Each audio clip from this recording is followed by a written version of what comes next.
ये लोमड़ जानबूझकर फंदे में फंसने की कोशिश करने लगता है।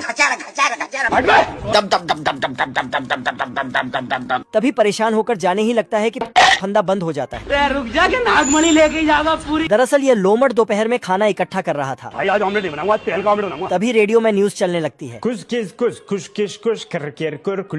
ये सुनकर लोमड़ अय्याशी के सपने देखने लगता है। मजा आ रहा है। जैसे कि किसी अमीर लड़की के गले में बैठा है और समुद्र के किनारे बाकड़े पर सोकर जूस पी रहा है। बहुत मजा आ रहा है यहाँ पे। तभी लोमड़ की दिमाग की बत्ती जलती है तो फंदा उठाकर उसमें पूंछ डाल देता है और लेटकर जोर जोर से चिल्लाने लगता है। इसकी आवाज सुनकर शिकारी बाहर आता है और फंदे के पास जाकर इसको बताता है कि यह सिर्फ सिल्वर लोमड़ ही पकड़ता है। देख तभी लोमड़ इसको उठाकर इसकी पूंछ निकालता है और इसके पीछे लात मार के उड़ा देता है। शिकारी के लात मारने की वजह से ये सीधा जाकर खाली डब्बों में गिर जाता है। तभी इसका पैर सिल्वर पेंट के एक डब्बे में चले जाता है। यह देखकर लोमड़ खुश हो जाता है। बवाल चीज है बे। लोमड़ की दिमाग की बत्ती जलती है थैंक यू। और खुद को सिल्वर पेंट करके फंदे में जाकर फंसता है। तभी शिकारी आकर इसको सिल्वर लोमड़ समझ के फंदे से बाहर निकालता है और जेल में ले जाकर बंद कर देता है। Bye bye tata goodbye. तभी बाजू वाला लोमड़ इसको समझाने लगता है कि कल हमारी कटाई होने वाली है, मगर यह इसकी बात को हल्के में लेता है।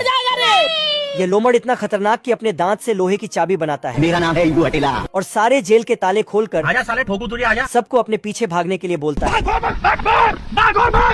मगर यह इतना मंदबुद्धि की अय्याशी के चक्कर में रिटर्न गैर डालकर फिर से जेल में चले जाता है और चाबी लगाकर फेंकता ही है कि इसके सर के ऊपर एक चिट्ठी आकर गिरती है। तभी यह चिट्ठी पढ़कर इसकी फट जाती है।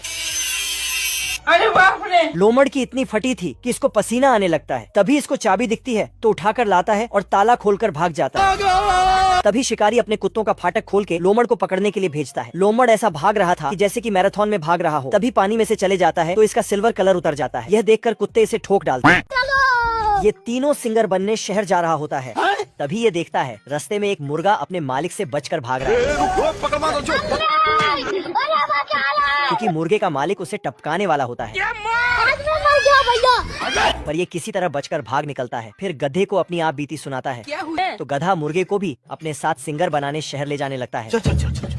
चलते चलते रात हो जाता है। तभी इन्हें काली रात में दो काले भेड़िए कुछ चुरा कर भागते दिखता है। ऐसे नहीं है, चुरा लो। तो ये चारों उसका पीछा करते हुए इनके अड्डे पे पहुंच जाता है। भेड़िया थैला खोलकर एक बतख निकालता है, फिर उसे घोंसले में बैठाकर जबरदस्ती अंडा दिलवाने लगता है। तो बतख गोली के डर से फटाफट सोने का अंडा देने लगता है। पैसा ही पैसा होगा। दूसरी ओर भेड़िया अंडा काट काट कर सिक्का बनाने में लगा होता है। तभी गधा और उसका फौज दोनों साला डरकर भाग जाता है, लेकिन इनका सिक्का वहीं छूट जाता है। दोस्तों, आपको क्या लगता है गधा अच्छा सिंगर बन पाएगा क्या? जादूगर भैया।